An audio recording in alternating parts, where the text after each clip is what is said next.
ភាគច្រើនបងប្អូនដែលគាត់ប្រើចំនួនតិចដែរអញ្ចឹងឬមួយក៏យកទៅកាត់លេងធម្មតាខ្លួនឯងធម្មតាភាគច្រើនគាត់ប្រើតែបន្ទាត់នេះមួយឯងទាំងកាត់ប្រវែងទាំងជ្រៀកគាត់ប្រើតែហ្នឹងមួយហ្មង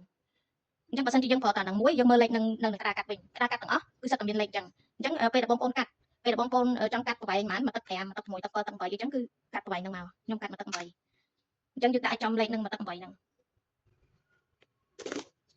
គឺយើងកាត់អញ្ចឹងបានដូចគ្នាប៉ុន្តែគាត់តែពេលយើងមានអានេះមួយទៀតប្រវែងហ្នឹងគឺយើងអត់ចាំបាច់មើលលេខហ្នឹងនេះទេយើងដាក់មកកាត់ពុកមើលលេខតែជាមួយនឹងបន្ទាត់ណាកាត់ប្រវែងហ្នឹងគឺ1.8ហើយអីគឺយើងត្រូវប្រវល់វាមិនចេះយើងកាត់ទៅតឹងកស៊ូវិញណាយើងកាត់ទៅតឹងកស៊ូវិញយើងត្រូវបញ្ឈរវាមកអញ្ចឹងវិញហើយយើងដាក់ឲ្យស្មើដូចគ្នាយើងដាក់ឲ្យស្មើអញ្ចឹងមកបន្ទាត់វាមានលេខនៅហ្នឹងអញ្ចឹងបងប្អូនកាត់ប្រវែងហ្នឹង1.8អញ្ចឹងត្រូវដាក់ឲ្យចំនឹងលេខ1.8 180ហ្នឹងណាដាក់ឲ្យចំនៅខាងក្រោមហើយបន្ទាត់យើងដាក់ឲ្យត្រង់អញ្ចឹងមកយើងឆូតម្ដងមួយការឆូតគឺដូចគ្នាត្រូវតែប្រយ័ត្នហើយកុំឲ្យភ្លេចយើងឆូតបានតែម្ដងទេពេលដល់កន្លែងនេះយើងថយម្រាមដៃយើងមកដល់នេះទៀតយើងថយមកទៀតដើម្បីកុំឲ្យច្រឡំណាអញ្ចឹងអានេះយើងត្រូវឆូតអានេះហើយអញ្ចឹងយើងបិទខាងនេះ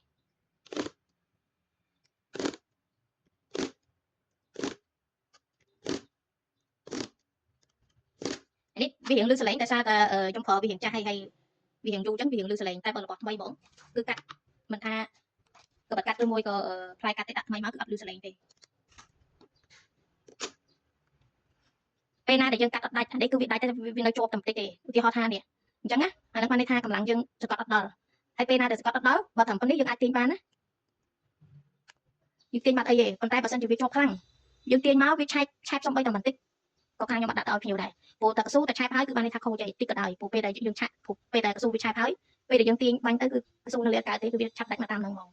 តែបើថាកាត់ចងមកស្អាតហើយទាញទៅយ៉ាងណាក៏វាអត់ដាច់ដែរ